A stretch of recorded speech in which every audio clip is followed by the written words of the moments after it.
What up, what up, what up?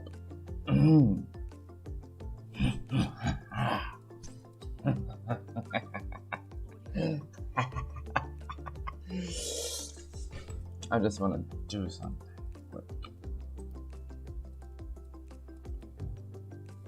I'm just living with me.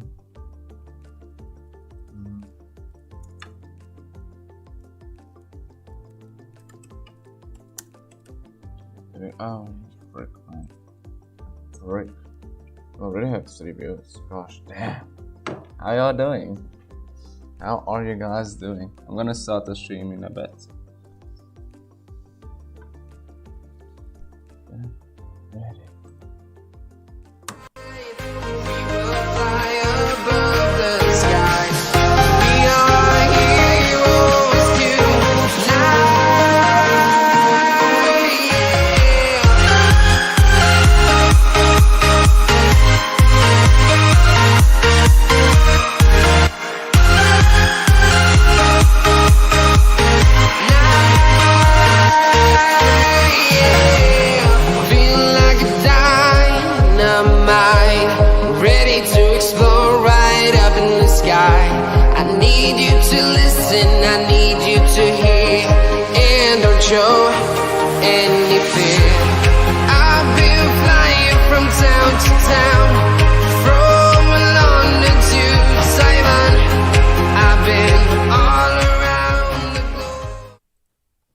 What's up, Rogue Nation?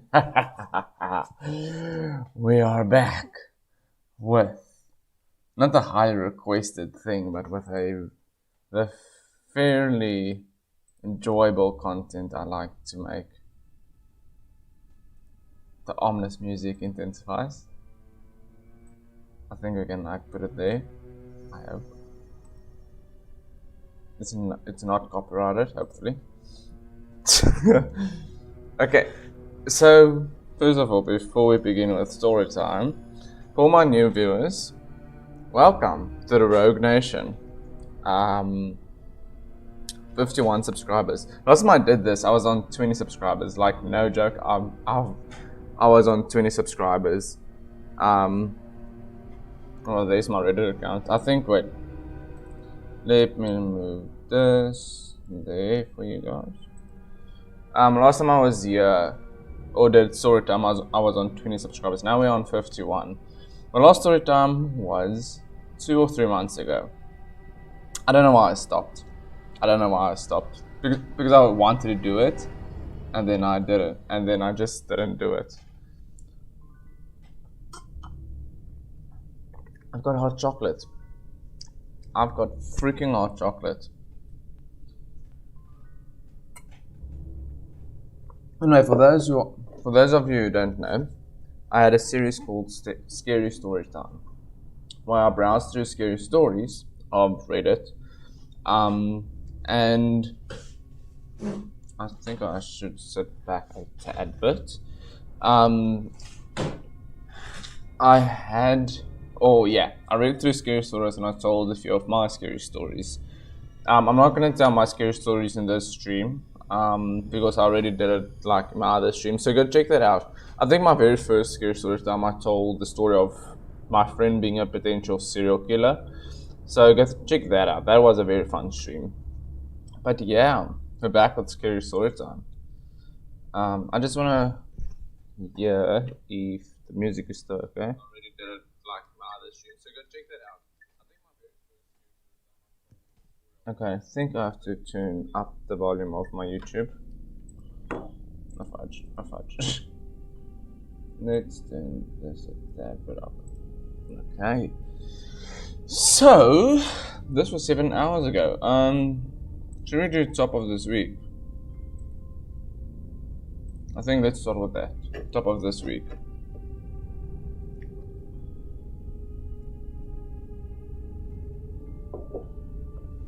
Bruh, I'm exposing myself.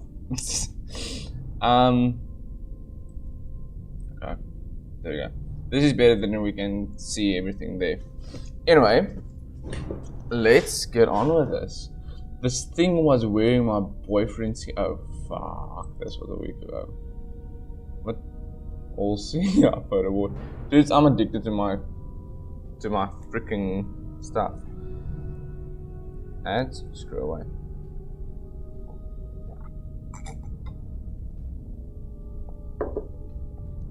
I'm just checking because I've been getting weird advertisements, and I don't want to like show it on stream. Okay.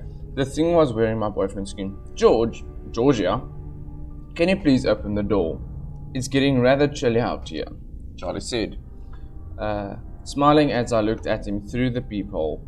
That smile, that damn smile. I fell in love with that smile.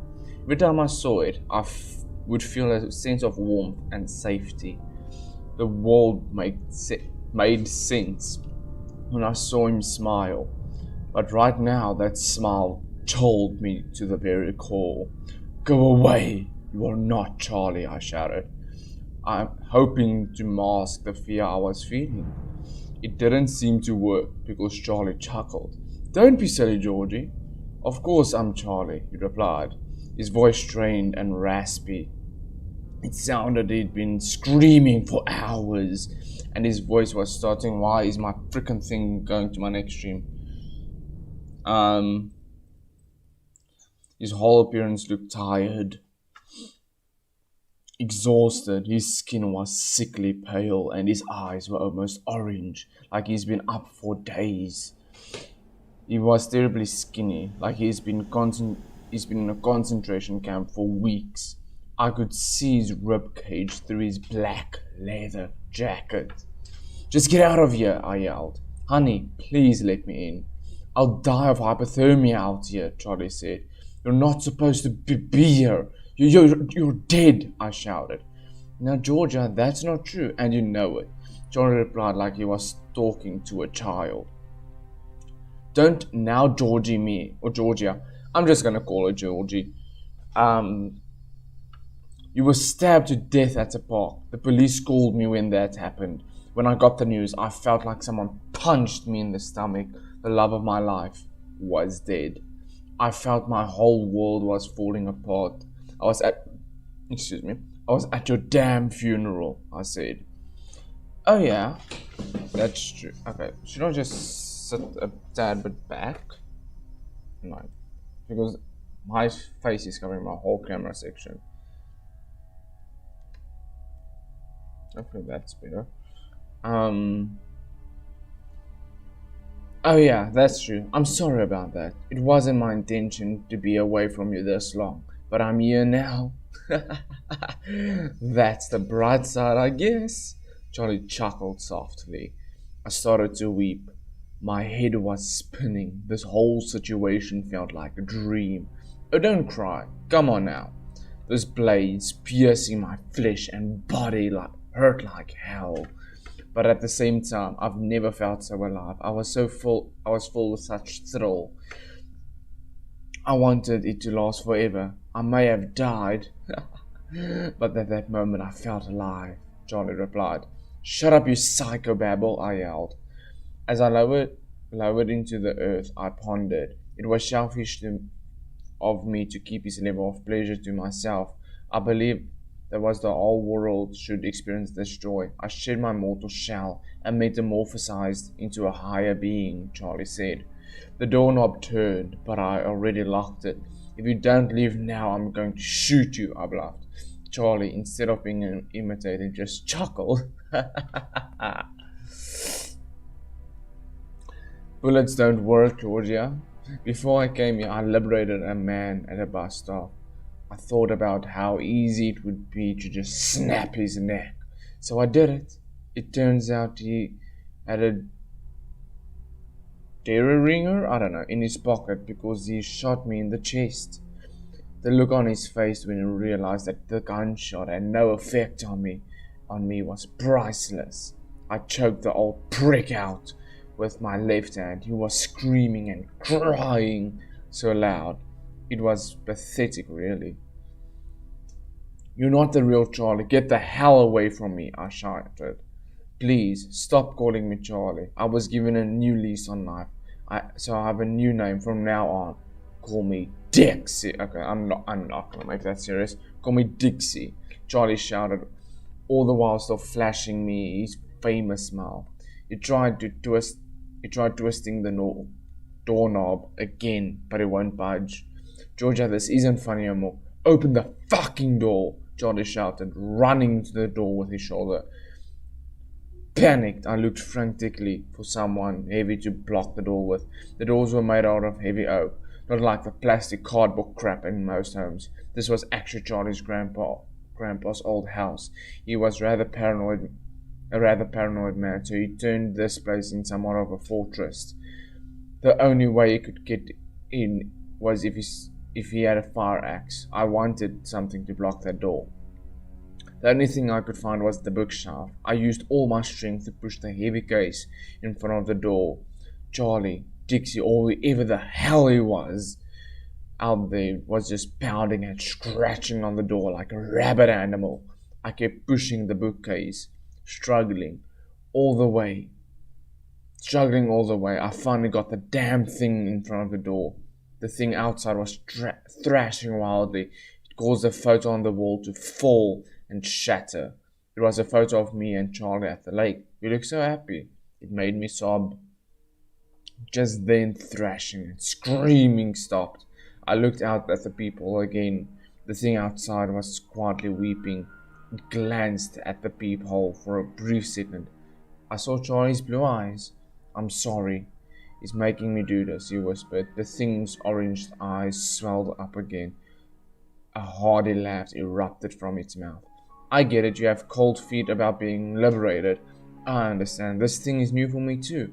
Fine, I'll leave you alone for now, but this isn't over. The thing hissed and finally walked away. I just sat on the floor, sobbing and holding on to the photo. I don't know who or what that was, but it sure as hell wasn't Charlie. Damn. Yeah, exactly, damn. Credit to Billy Man Hans Jr.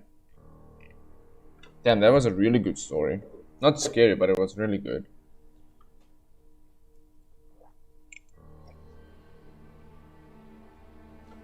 Yeah, man, I need part 2.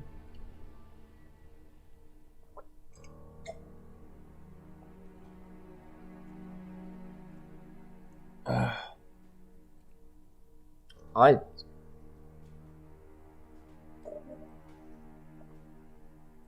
screw off.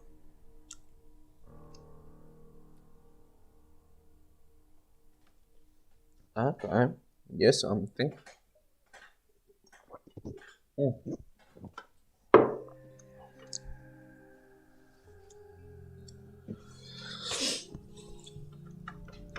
I think let me just zoom in a tad bit for you guys. Okay, 22. This award. And then Wholesome Award.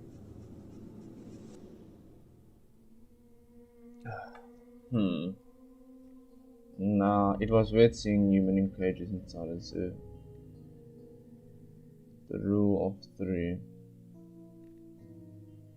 The thump in the back seat, email management, OCD. Oh, this is a child one.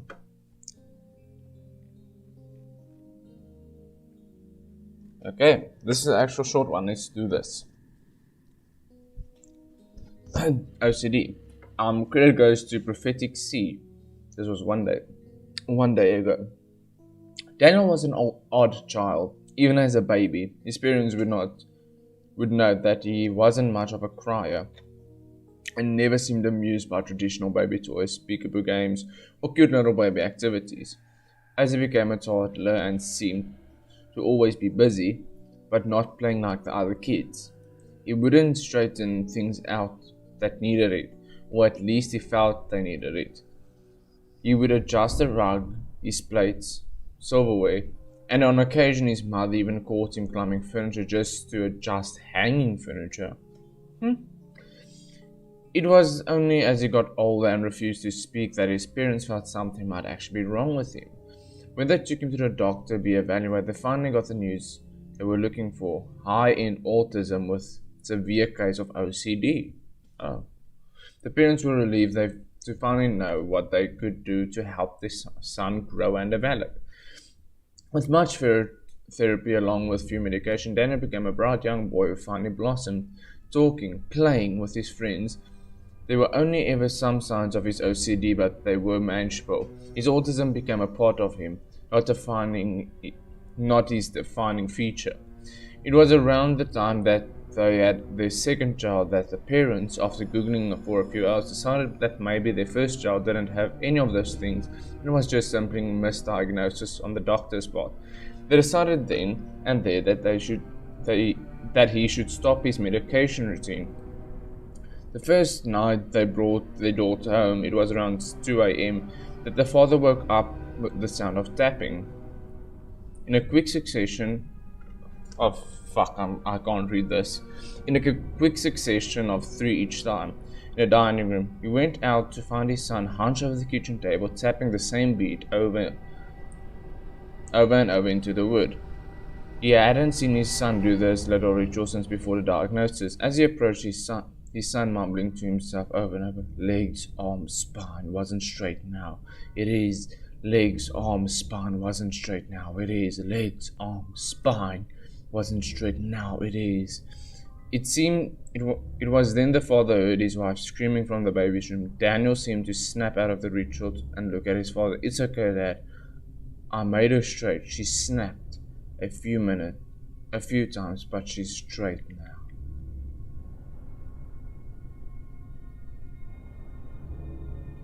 God fucking damn. Okay, so this is a fictional story, but damn. I don't know, I'm not scared about this. Snash come up. Oh, no. Screw off. Obsession. Okay, I'm gonna get another song quick. Just give me a second. Just give me a second.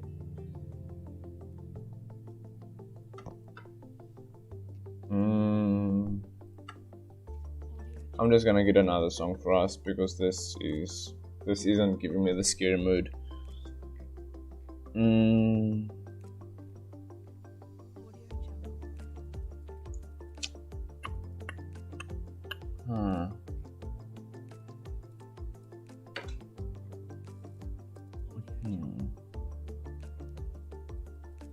Oh hell no.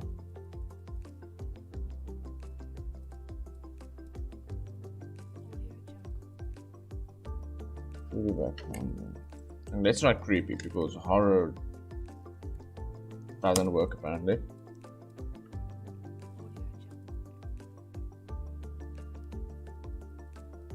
Oh, here's something. Are you there? Freaking ads. Hello, it's me, Gogo.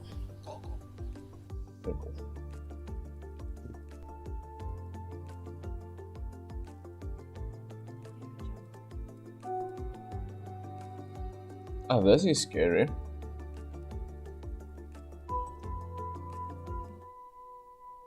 This is super scary. Okay, obsession. He didn't believe her when she said she didn't know. I want to read this one. This one. No, I don't want to go into the user's profile. Okay. I'm being stalked by someone who looks exactly like me. Ooh. How's it going, Maltix? Welcome to my scary stories time stream. It's your first time being here. Enjoy being scared shitless. I think I might have a story about this. About the stalk one. Maltix, do you want to hear my story about having a potential serial killer as a friend? Just say yes. Okay. I'm being stalked by someone who looks exactly like me. Haha. Oh, I have a story about this. I got off work around 10 p.m. and headed home, and this is fucking creepy as hell. I lived alone and always make sure my front door is locked before I leave for work. But when I got home, the door was unlocked. I knew, in fact, I locked it when I left because like I stated, I always lock it. I also have a severe OCD. I've also OCD. Okay, I'll tell you the story after this one. and maybe I can like tell it for my new viewers. Again, thanks for everybody who subscribed, and welcome to the Rogue Nation. And we've forgotten to lock my door as I am too obsessed with my routine to forget. I was thoroughly unsettled by this and immediately retrieved my 9mm pistol from the drawer next to my front door. I set the bag of fast food and had picked up down and looked around the dark living room, fumbling for the light switch. Once the light flicked on me, to my utter horror, my apartment was completely in disarray. Paperwork strewn all over the floor that I put up away in my office and made my social security card.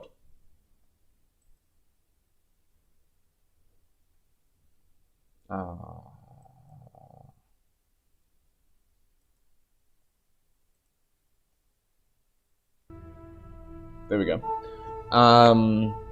Anyway, I checked the rest of my apartment and didn't find anybody. How long is this story? Okay. I checked the rest of my apartment and didn't find anybody. I put my gun back and immediately found the police. They arrived fairly quickly and took a report of the break-in. They asked me if I had any enemies or if I had made anyone mad recently, to which I responded that I haven't. No such thing had occurred, and furthermore, I am not the type to have quarrels with people. Yeah, behind the scenes. Fuck me. My dog walked past me, and like at this section of my eye I saw something walking past, and I thought it was some freaking demon dog or something. Shit. Okay. I feel like I was quite dumbstruck by what I had come home to. I cleaned up the mess and attempted to sleep. I tossed and turned most of the night while laying with my gun under my pillow. I'd like to add that I'm also a very paranoid person, so the whole thing unnaturally had to freak me out, and every night I go to bed, I have my gun under my pillow. I have also my knife under my pillow. The next day I head off, so I left to go hiking with my girlfriend. We started dating 6 months ago. I left around 9 AM and stopped by the Starbucks next to my apartment. While I sat in the busy drive-through lane, I looked up and noticed a man staring at me across the street and at the same side as my apartment complex. The thing was the most interesting about this man is how much of a resemblance that me bared. This guy had the same hair as me, was about the same height and weight, wore glasses like me, and looked to be about the same age as me too. He didn't appear to have any expressions on his face, and he just stood up there still as a statue staring at me. It was my turn to get my order, so I grabbed my coffee. When I went to pull out to the drive-thru, the man was gone. The day went as planned, and my girlfriend and I had a great day together. I told her about the incident at my apartment and a man who looked like me, and she joked that perhaps my doppelganger had broken into my apartment. After I parted ways with my girlfriend, I made my way home. I was a little bit nervous to return home, fearing whoever had broken into my apartment might have returned. Whatever they were there for the night, they seemed to be looking for something. I arrived at my apartment and made my way to my apartment unit. I live upstairs, and as I approached the stairs to my front door, I heard someone coming down the stairs.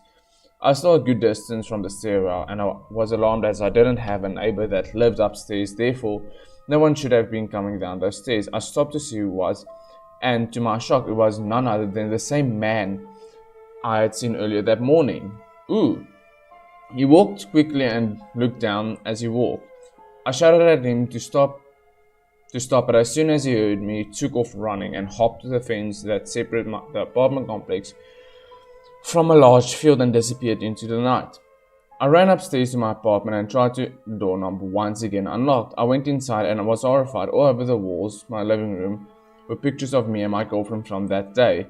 Pictures that looked as if they had been taken right from the tree line next to the trail her and I were on. I once again called the police to report the break-in. They came and searched my apartment as well as the entire complex. I told them about the man I'd seen running into the field. They searched the field and returned with a pair of eyeglasses and a wig. God damn.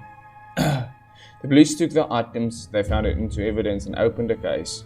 They stationed 2 police cars outside my apartment and informed the apartment manager about what was going on.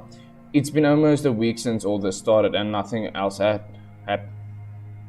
I'm having a stroke on stream again. All started and nothing else has happened since. No more random break-ins or creepy photos of me and my girlfriend. I've also been staying with a co-worker of mine until things die down. I have no idea why whoever is doing this is targeting me. Based on the items police found in the field, my guess is this person actually pretending to be me for some odd reason. I don't know what any of this means. I'll be sure to give an update when nothing else happens. This Reddit story has been Honda Guy 1989. Gosh damn. Okay, my scary story time. So my very first scary story time, I told the story about my friend being a potential serial killer.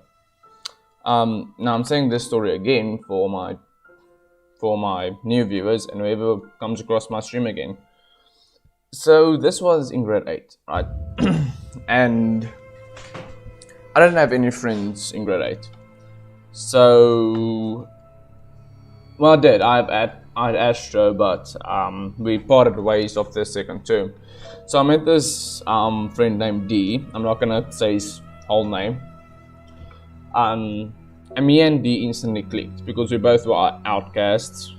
We both were bullied, and we instantly clicked. So after a few months of our friendship, he's staying behind to help me with or to keep me safe because my high school was a dangerous place. While I was waiting for the bus and other stuff, we started growing closer as friends. We grew so close to each other that we were comfortable with each other, seeing each other without clothes, etc., etc. So we had this brotherhood bond. And then at the end of the year, I noticed something. Well, I didn't notice. I noticed he pulled out a little black book. Now this was in November, in grade 8. He pulled out a little black book and I asked him, what is this little black book? He asked me, did I ever watch Arrow? And I said to him, no. I did watch Arrow like 4 years later, but at that time I didn't. And I told him, no, but what does this little black book mean? He says his even name is in the little black book. He's gonna kill one day. And to my shock, I asked him, well, was my name even in that book? And he told me no, but he said I have to keep this a secret. Now, little old naive me, I said, yeah, sure, I'm gonna keep that secret. We're close, we're best friends. So the first time he slept over at my house was also the end of November, sorry. And then we started getting close and closer and closer, and my light is literally dying. My light is dying. Whatever. And I'm gonna put it on charge now. And he told me about his fantasies and this little black books and these thoughts. And it disturbed me. And he told me about he has like 5 different knives. I don't think I said it in the previous story time. And he had knives, and he told me all these crazy fantasies. And then I asked him about the little black book, and I said yes, there's methods on how he wants to kill people and why these people are in this book.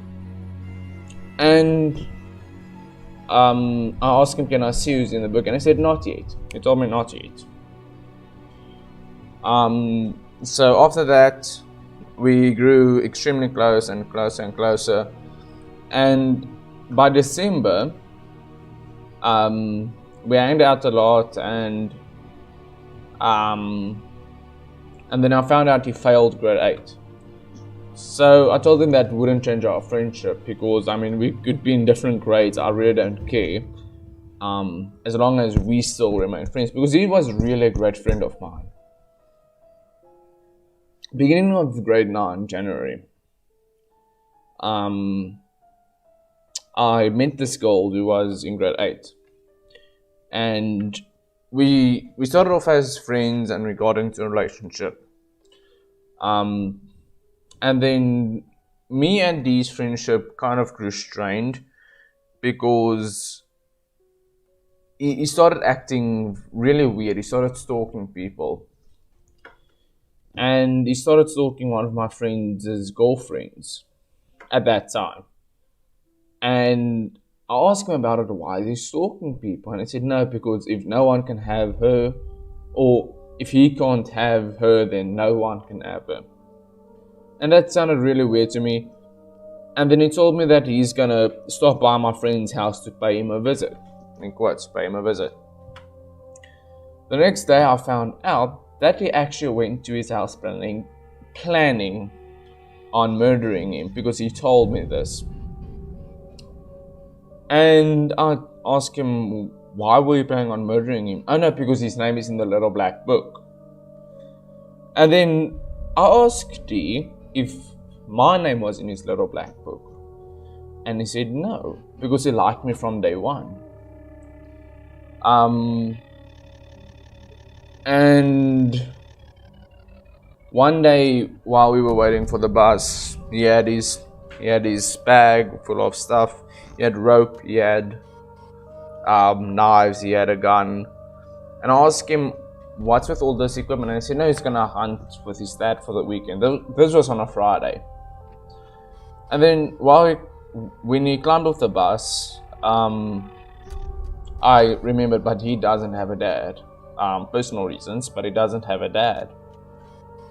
And then nothing happened to me. And that whole weekend I was kind of stirring. I talked to my girlfriend at that time. Like I told her that I'm worried about him. I didn't tell her that he's a potential serial killer. And we typed, and then Monday, he didn't want to talk to me, and I don't know why. And then for that entire week, he followed me and my girlfriend around. Like, really following. And not like, hanging with us. He followed us. Even when we wanted some privacy to talk about stuff. Because we both at that time were in a rough place emotionally. So, like, once a week we would like sit very far from everybody and like talk about stuff, because we can't really talk on phone because her father goes through her phone. So we talked about stuff, and then we heard leaves cracking, and then I stood up just to see what's behind us, and it was my friend D. And I told him, why the fuck are you here? He said, no, he wants to keep me safe because he thinks she's a gold digger. And I looked at him funny, and I told him, but she isn't a gold digger, dude. She isn't. And we had our first major fight, because, you want to protect your girl, right? And we had our first major fight, and he said, don't worry, he won't kill me for this. Who says that? You won't kill me for this. After a while, I started seeing a very dark side of him. Seeing him following people, seeing him writing down in his little black book, him hanging with the wrong type of crowd. I have to turn down this a tad bit. Him hanging with the wrong crowd. And then he had Astro's name, he had a few friends of mine's name in that little black book. And then when me and my girlfriend broke up, we started hanging with each other, like, during the mornings. And then I quickly realized he was stalking other girls as well. And I told him he should stop because that's creepy. And he said, but no one's gonna tell him what to do. And then he started stealing stuff from me after a while. Then one day I just had enough, and I took him by his school shirt, and I told him, listen D, don't ever fucking steal from me, and don't ever insult me, because he was also being emotionally bullying towards me and making me guilt trip.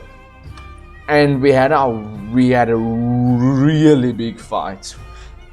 And then at that time I was also doing cage fighting, so I broke his arm, and I told him that you should stay the fuck away from me or I will hurt him.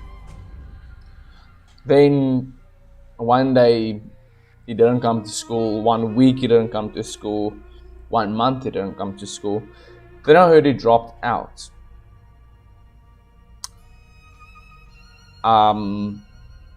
He dropped out of school and he went to other place, Dispatch. He went to Dispatch High School.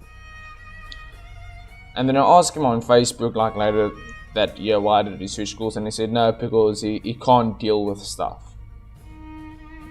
And after 3 years, I asked him again on Facebook. I had Facebook. Why? Why was he planning on killing people? And he said because he said that nothing in this life made sense to him, and it still doesn't. He wants to see how people react to fear. And in grade 12, I tried to contact him. I couldn't. I contacted his mother because me and his mother were fairly close. And I asked her, that where is he? I know he moved out at the end of grade 11 and she never saw him since. His current whereabouts are unknown.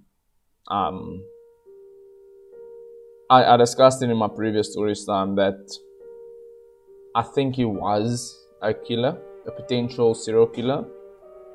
I don't know where he lives. Did I fear for my life at one point? Kind of. Yeah, I had a potential serial killer as a friend. There's a story that I thought I would never tell.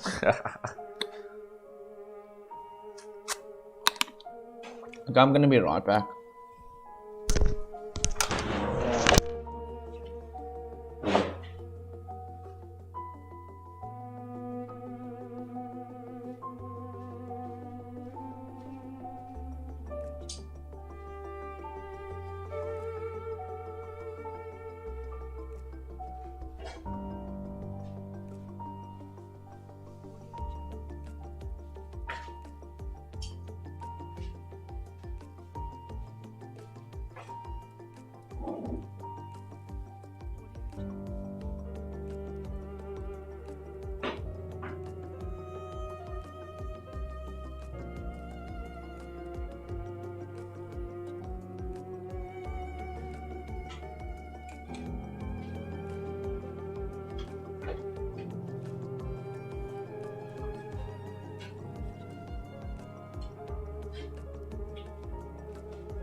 Alright, I'm back. While you were telling us when I was listening and putting in the... It worked.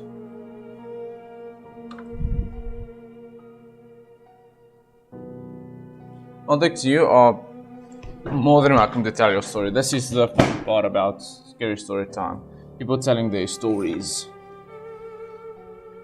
And I would love to read it. So feel free to put it like in.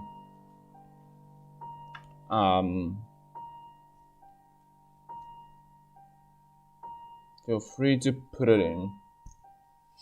Or is the electricity thing your scary story?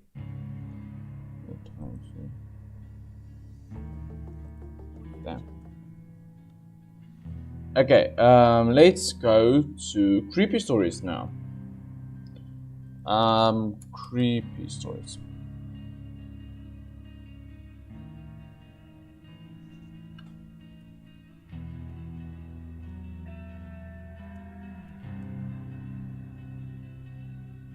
What the fuck? Oh, okay, lol. Let's go to top of this week or this month. Yeah.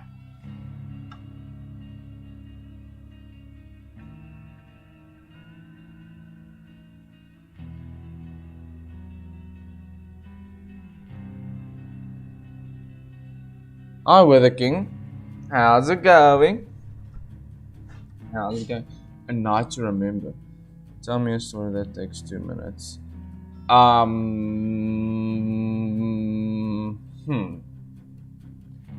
once saw my own doppelganger in public, and he told me that there can only be one of us. There's a scary story for you.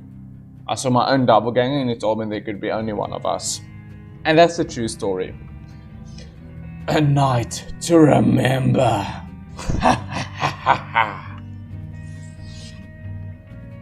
This music is fucking creepy. This specific night will never be forgotten as long as I live. Everyone has those moments and that memories that they hold to that. Am I having a stroke while reading this? Everyone has those moments and memories that they hold on to that will never be forgotten. The brain has a weird way of holding on to certain events, whether the event is good or bad. It seems to have little. Okay, it's the actuals. I can't speak fast in 2 minutes. I'd rather have a short, scary story than a very long one. Okay, I'm gonna skip this. Gonna be a tad bit softer, and I'm gonna turn myself down a bit because I'm hearing myself 3 times. No, this dude types weird. It's not a fat stroke, he types weird. It was the summer of 2008. I was 21 at the time. I was staying at the night at a friend's house. Todd was one of my childhood friends, and I've stayed at his house more times than I can count since I was a kid. Little did I know this particular night was going to lead to a very unpleasant and terrifying event that would be struck me for a lifetime. Whether do you have a scary story for me? I'd love to hear it. I mean, everyone is welcome to share this scary stories in the comments as well. I'd love to hear it in this or read it in the stream. I arrived at Todd's house in the evening. My Xbox 360 account loaded up on a memory card, ready to wreak havoc in some ranked Halo 3. We sat in this gaming room while playing Halo for hours, only taking breaks when I needed a smoke. As the clock hit around 3 AM, we were spent and decided to call it a night. I stayed in the gaming room on the futon, while Todd headed to his bedroom. That was on the other side of the gaming room. The 2 rooms were separated with a very thin wall, as he lived in a townhouse. Bye, Weather King. Thanks for stopping by. Thanks for stopping by. I lay there in the dark, having a hard time falling asleep for some reason. That particular night, I assumed it was from not. Damn, Maltix. Damn. Okay. I assumed it was not from a U-winding after staring at the screen for the past several hours. As I lay on the futon staring at the ceiling for what felt like about an hour to drift off to sleep, I remembered I had forgotten to plug my cell phone in. I leaned over the futon, reached for the wire, which wasn't the easiest thing to find in a pitch black room. After finding it, I fiddled with the wire, trying to find the port on my phone to plug it in. I felt it snapped finally. My phone lit up in the room, letting me know it was being charged. This is where things turn terrifying.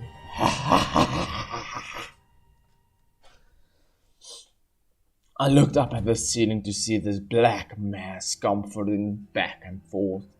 It was a human-like, but not only manner that my brain could pick up what it looked like: arms, a head, and a torso. My phone went to sleep, and the darkness took back over the room. Absolutely terrified at what I just witnessed, I snapped off the futon and rushed for the bedroom light switch. Right before I hit the switch, the wind was knocked out of me. I couldn't breathe. No pain, but it felt something went right through me, sucking all the air out of my lungs. I hit the switch. The lights in the room turned on. As soon as it lit up, I heard the deepest growl I've ever heard, and it spoke in a language I could not understand. It was for a brief, but it felt like the walls were vibrating with how low the decimal of the voices was. The horrendous growl ended almost as fast as it started. I stood in the middle of the room, shaking in fear that I've never felt before. My rational mind trying to process what the fuck just happened. There was this was absolutely no way I could explain the events that just happened. I remember thinking, how the hell am I going to get out of this room? And how out of this house to get it to my car? The only thing I could think of was to knock on the wall connecting to Todd's bedroom. I waited for felt like a lifetime, but then the bedroom door opened. It was Todd, half asleep. He looked at me and he could tell something was very wrong. He said, "Dude, what are you doing?" The only thing that came out of my mouth I need to leave your house right now. He said okay and walked me downstairs to his front door. Not even saying bye, I ran to my car and drove off. The car ride home, it's funny to think about it now, but I was so wigged out that I drove with the interior lights on and the rearview mirror flipped up so I couldn't see the back seat of my car. I drove back into my town and stayed at my girlfriend's house because I was too scared to be alone that night. I didn't talk to Todd for the next week or two because that night had me so freaked out. When I finally talked to him and explained what happened, we both found something like this odd to say, at least because, as I mentioned, I've stayed at his house hundreds of times before. A few weeks later, I got a text from Todd and, "Dude, what did you bring to my house?" I responded, "What do you mean?" Todd told me in the middle of the night he and his family heard a loud banging. And when he woke up this morning, they found VHS tapes and DVDs thrown to the stairs. As the DVD rack at the top of the stairs. This just added to my paranoia that what I experienced was real. Needless to say, that was the last time I've ever stayed at the night at Todd's house. I still talk to Todd time from time, and everything we do talk always end up discussing this story. All the weird stuff that has happened at his house since that night in 2008. Fuck's sakes, that's fucking scary. That's fucking scary. I have literal tears in my eyes. This music isn't helping at all. Damn. It is top of this month. Yeah, it's top of this month. Whew. Okay, I need to whew. I need to chill out. Maltex, is everything still fine at the end of my screen? Is everything like still Gucci?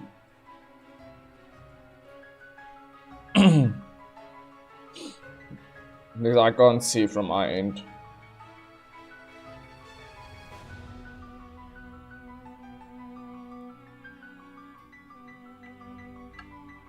Mountain.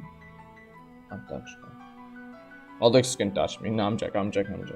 Maltex, is everything still fine on my stream at your end? Like no lag, no voice lag or anything?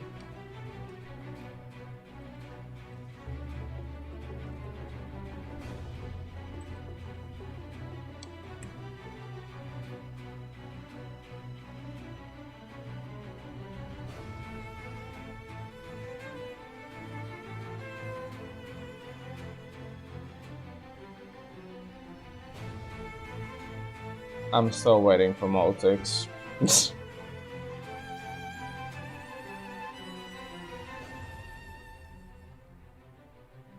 I assume so.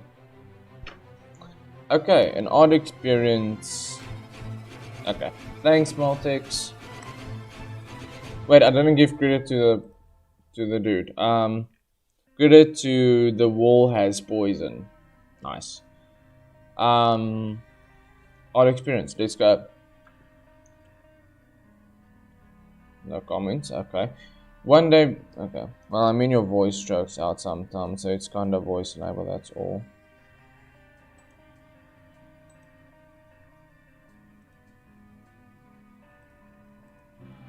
I think it's because like my voice stutters because I can't speak for a long time. In English, and my voice will stutter. As long as my footage isn't like cock, then it's chill.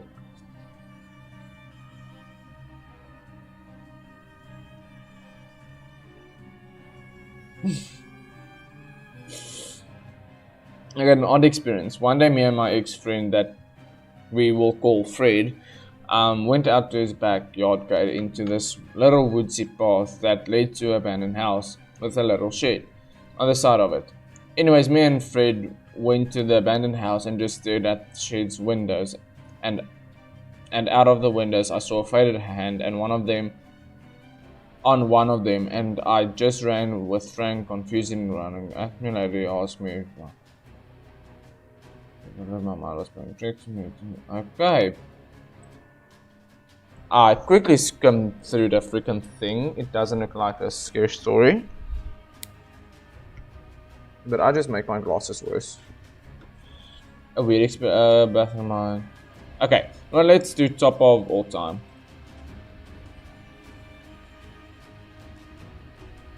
Top of all time. This was 7 months ago.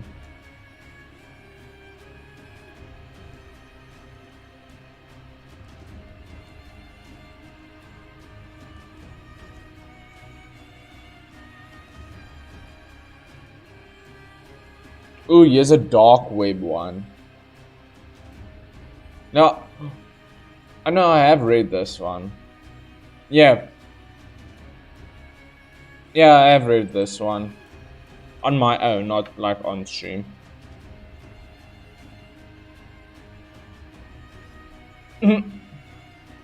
Oh, fuck.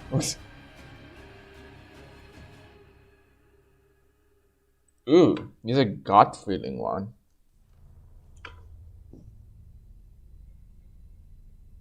Nani?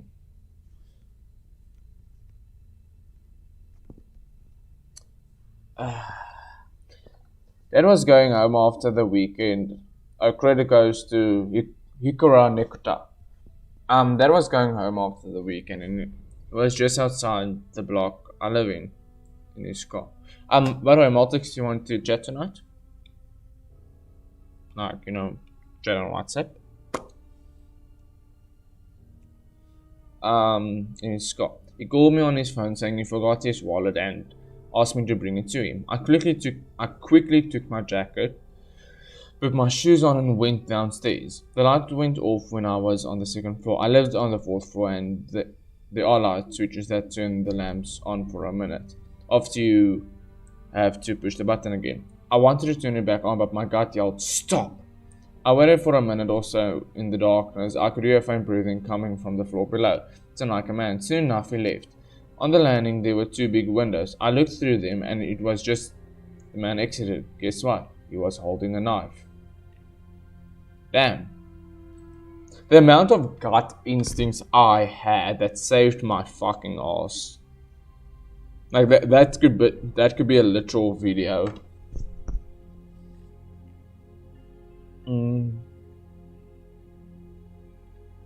No, I'm not gonna read murder stories. I'm so immune to murder stories. Oh, what the fuck? No. No. Downvote. No, what the fuck? Guys, oh, here's one. This one was archived, I think. Yeah, archived. What text do you want to chat on WhatsApp? Question mark. So I was 14 at this time, and this was 3 years ago. I lived in a pretty big 3-bedroom house. There was my parents' room, my room, and my brother's room.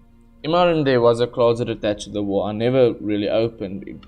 It was only ever opened by my mom for towels and stuff. One night, I went to sleep around 10ish, around 2:30 in the morning, 2:30. Or 1:30. Okay, this person is Afrikaans. Okay, around 1:30 in the morning, I heard scratching from the inside of the closet. I shut it off at first, thinking it was just mice, but then I heard it again, louder this time. I got out of the bed to open the door. I opened it and there was nothing there. I closed the door and went back to bed. I was woke up again by 4 a.m. and saw a black shadow hanging over my bed. I screamed for my dad before he put his hand over my mouth. My dad ran into the room where he normally woke around 3:45 a.m. as he woke early. He turned the light on and started punching the guy. The fight never lasted long as he ran out of my window, leaving a bag of some of my underwear that went missing a few weeks ago. I'm 17 now. I've moved house since, but I still shit myself thinking of this. Now later after the stream, I'm not going to stream for that long. My story time streams aren't like that long. It's usually just an hour. Yes, I'm gonna read like one story. And credit to Go Peanut Warrior, the fellow Afrikaans dude. Okay, let's search horror stories. Horror stories. After the stream, do you want to check?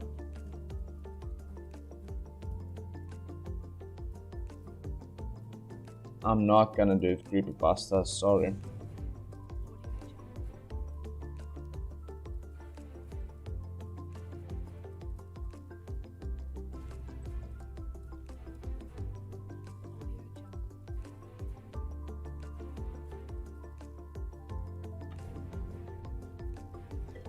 Fun little fact, Maltex. A fun little fact, viewers. I watched this crime documentary. What is my thing? Oh fudge. I watched a crime documentary, I don't know, a few years ago. This was in grade 10 or 9. I was quite young. With my father. This crime documentary went over weird killer fetishes. The stream looks so good. I know, right? Thanks, Doc, and welcome. By the way, check here. Babush and then Babush. So I watched this crime documentary a while back. With my dad, and they were discussing these weird crime or weird killer fetishes people have. Some people like cut off hair, some people cut off limbs, fingers, tongues, eyes. But there's one fetish, underwear. They discussed it in pure detail because killers or stalkers usually keep something not to pleasure themselves but to remind themselves of their victim. And underwear fetish, whether it's with lingerie or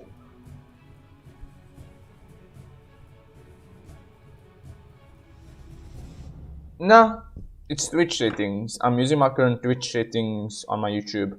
I'm gonna stream it on Twitch later, or not later, like in a few weeks. So I already set up all my Twitch stuff, and I'm just using Twitch settings now. Anyway. And the reason why people have underwear fetishes is because, the reason why people keep underwear, it's because to remind themselves of their victims. And there's one dude, because I was reading this story now, this one dude also kept his victims' underwear, and he was talking. Actually, it was a 20-year-old man or 22-year-old man. Keeping underwear of little girls, and like when they were swimming and stuff. Thanks, Doc. And again, thanks for the shout out, by the way. And he kept little girls' bikinis when they were in swimming and stuff. And for 3 years, in the documentary now, for 3 years, they said they couldn't find this dude until he exposed himself because one of the cops put his own daughter on the line to catch this creep. Because this creep didn't murder anyone, just stole little girl underwear.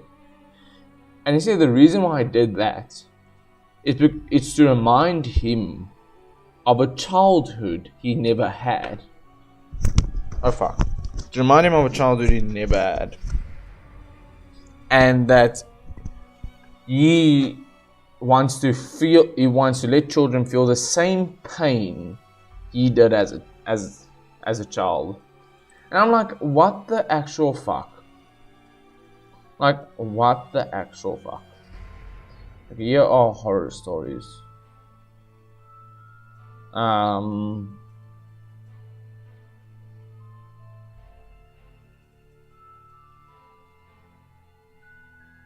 Okay, you know what? Let's get to scary stories again, and like top of all time. Scary stories. And then top of all time.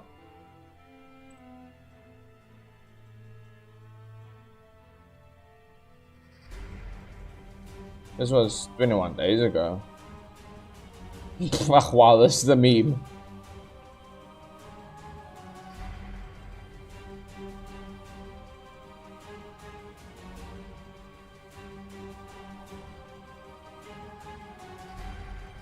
I'm not gonna... I already told the serial killer one. Bruh.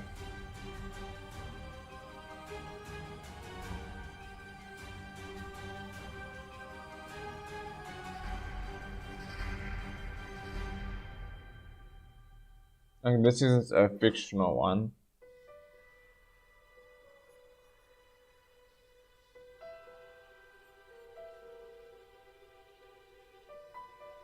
Let's read this one. Okay, this is a pretty long one, so this will be my last story time for the night. I'll text, like I said, you want to like chat after my stream. Anyway, I've been a truck driver for a few months and I've seen some weird things. This story goes to Blondie Trucker 97 upvote.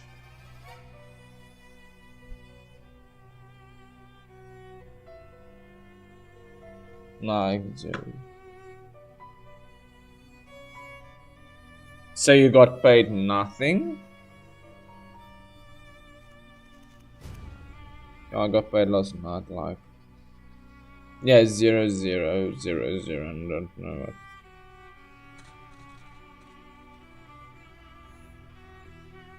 I uploaded. When I first took this job to be a over-the-road trucker, I thought it would be really exciting. I thought I'd get to travel the country and see sights and come home with stories to tell my friends and family. I was right, this job is exciting, but I soon found out that I'm better off not sharing these stories with anyone close to me. Not because I don't trust them, but because I'm worried they wouldn't believe me. Let me back up.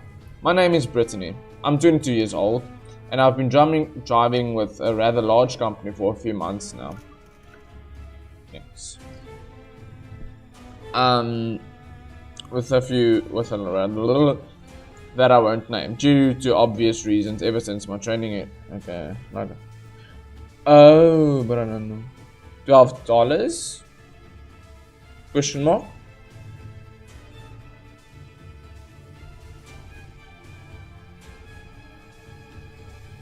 Thing is, dogs save up. That's what I do. I save up.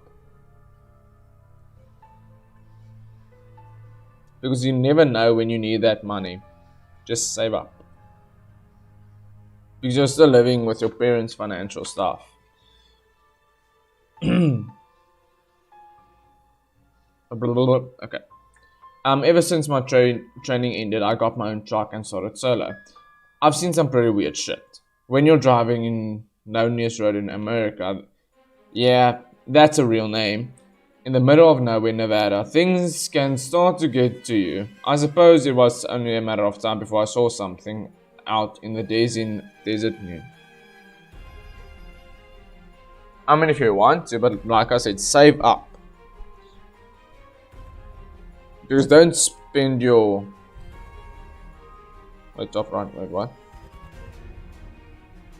Nani? Shimowa? I'm in the desert. Look, I still had another hour to the nearest truck stop, and blasting the freezing cold air against my face was all I could do to keep myself from dozing off at the wheel.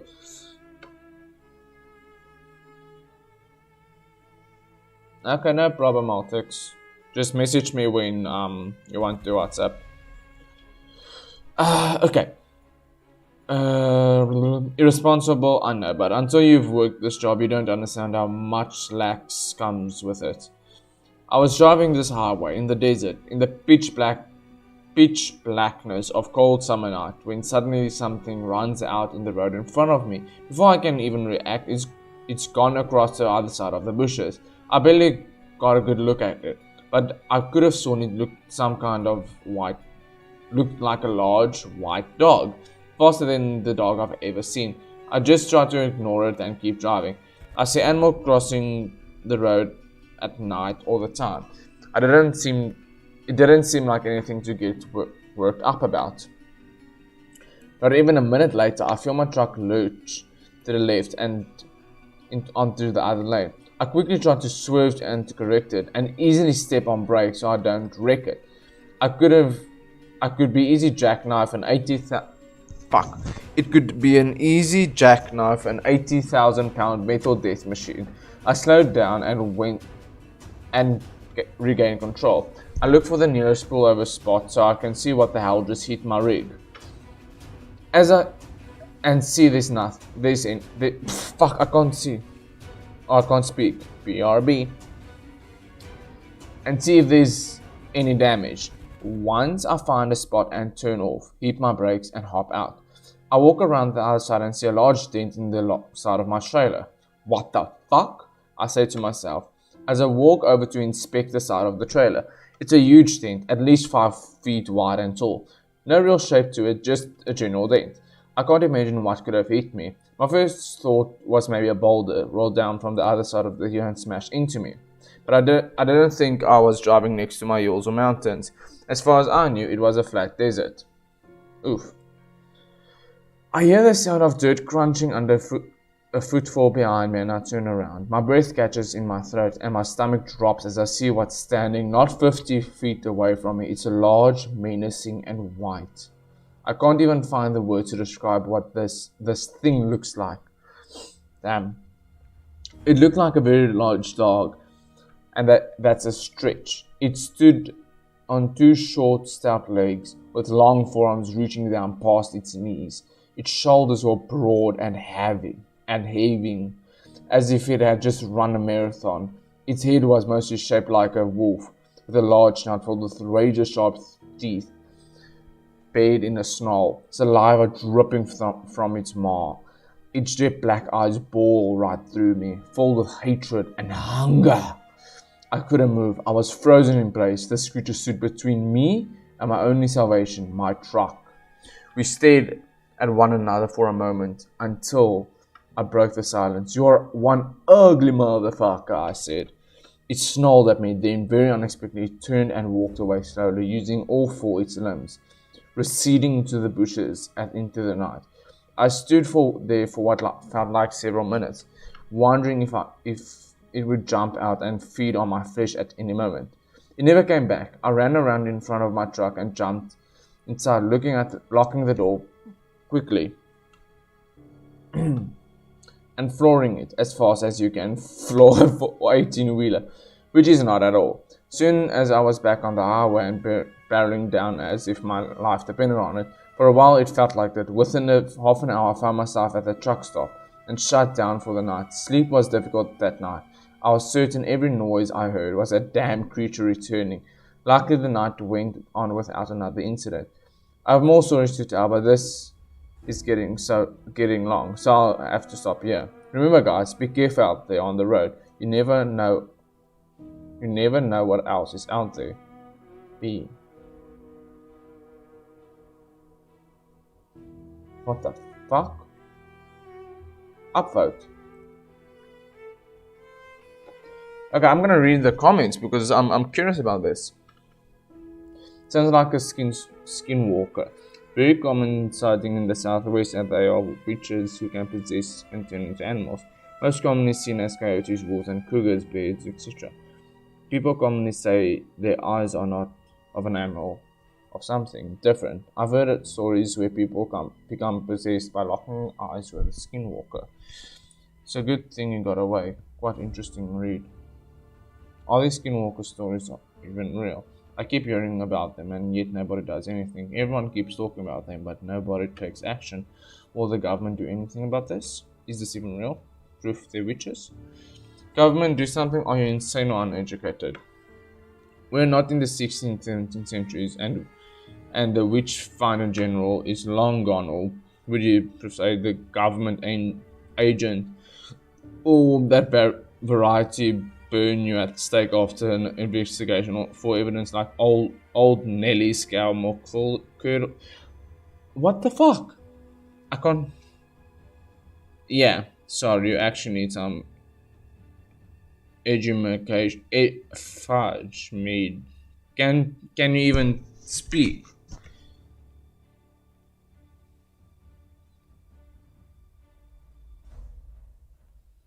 I'm not sure about anything is possible. A lot of people say it's myths or stories, so kids don't go into the woods at night. I think most people have to focus on jobs and life and the life that they live. Don't exclude anything because anything is possible. Time travel, alternate realities, other dimensions, anything.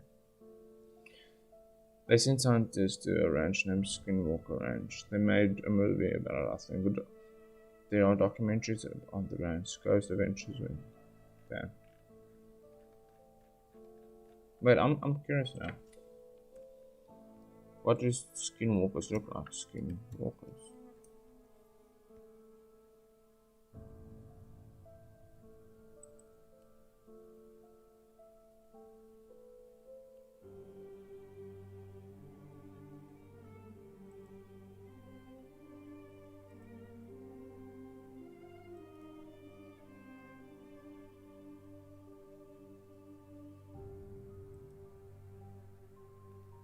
What the fuck?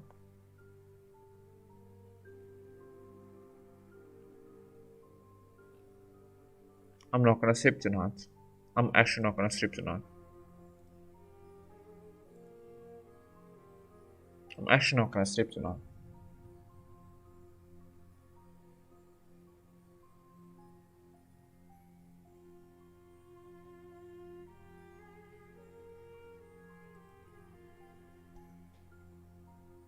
I wonder if I'm reading this while during the stream. Some have called the supernatural plus others in the curse station and so speak of the happenings on his cattle ranch that 18 months after his family of four, the property now known as coming as the Skinwalker Ranch in northeastern Utah. He sold the 502-acre parcel away. He and his wife Gwen shared their chilling experience with the local reporter left in crop circles, the shaman said, UFOs, and the systematic and repeated mutilation of the cattle. In an oddly surgical and bloodless manner, within 3 months of this story's publication, Las Vegas Renaissance magnate UFO enthusiast Robert Bigelow bought the property for $2,200. Switches. Not everything the Sherman saw on the ranch was carbon UFOs. They also claimed that to see mysterious large animals, most likely a wolf, 3 times the size of a normal wolf that Jerry shot at close range multiple times with a rifle to seemingly no effect. Then, on the 9th of March 1997, the ranch had been sold off. Parker and Scom Keller, working on Bigelow's National Institute for Discovery Science, came to see Large remote was just spying on the research team from a tree. As he detailed hunt for the skinwalker, the creature was approximately 50 yards away, watching the team safely from a tree perched 20 feet off the ground. What the fuck? Why am I reading this? Why am I reading this?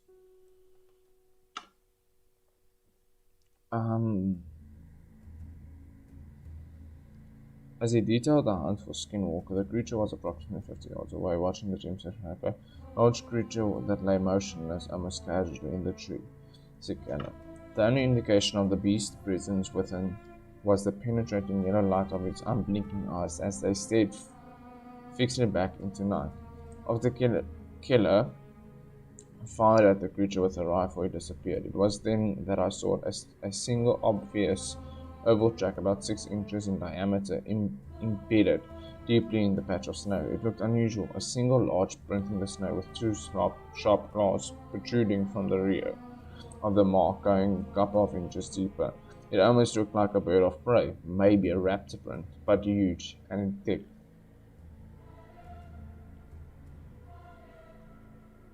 Why am I... Okay, wait, I'm gonna put my fucking...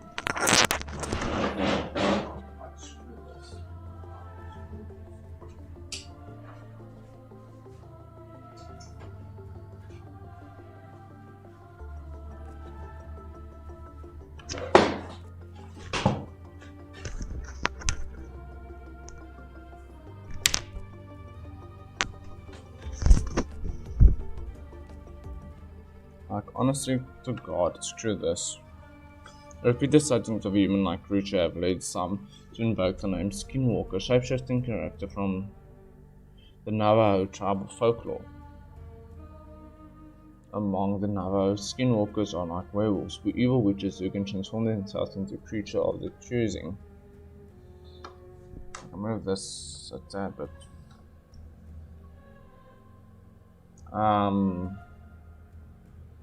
But Sherman's family ranch was 400 miles north of the Navajo Nation. It was next to Utah territory, and when the Utes and Navajo did cross paths, it was a criminous relationship, explains historian Sandra Jones, author of Being and Becoming Utah. Was not friendly, Jones says. Navajo were more aggressive people. They took slaves, they had Utah slaves, and there was a direct conflict where the Navajo attempted to move up to Utah territory, a modern-day Pagos, Spring, and Durango.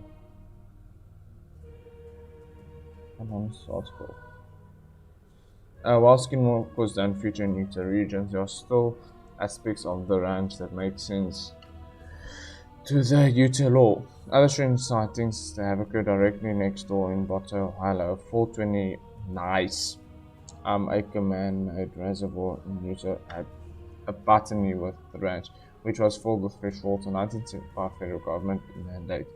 In 1998, a police officer saw a large light plunge into the reservoir and then re-emerge, flying off into the skylight. One night, 2002, 4 young, non-Indian men standing on the reservoir's lake shoreline saw a blue-white ball enter the artificial lake.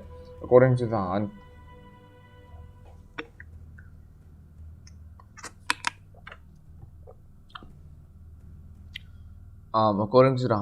for the skinwalker, the glowing ball dove, or just a few feet, then emerged seconds later in a new form, a shimmering, maneuverable, belt-shaped shaft of light. After performing a brief, wrestling aerial dance, the belt of light zipped away at a high rate of speed, hugging the ground before it disappeared below the top of the Skinwalker Ranch. The appearance of the supernatural around Bottle Hollow made sense. Makes sense, and the context of Utah, I believe. According to Jones, amongst Utah's springs and certain waterways were reservoirs of negative power. There were evil spirits or evil spirits that could rise up over the water and drag you in. What in the actual fuck?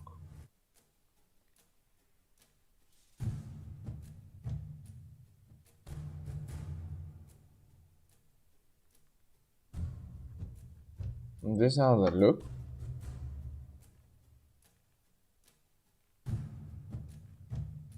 Nah, dudes. This is fucked up.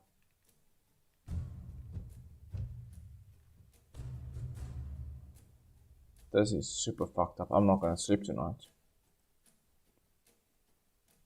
I'm also ending that music. That's super fucked up. That's super fucked up. Anyway guys, my stream went off there. Thanks for watching. Like the stream if you enjoyed me being scared shitless and having strokes. Subscribe to see other content. I stream 5 times a week, 5 or 6 times a week. Or I stream 5 to 6 days a week, so a lot of times. Yeah, the stream has been very interesting. I learned something new tonight.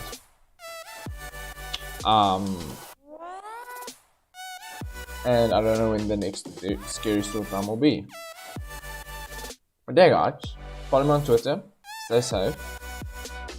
Follow me on Twitch as well. Adrian Rogue, literally that's my Twitch name. And enjoy the rest of your day/night. And as always, Rogue Nation, go away.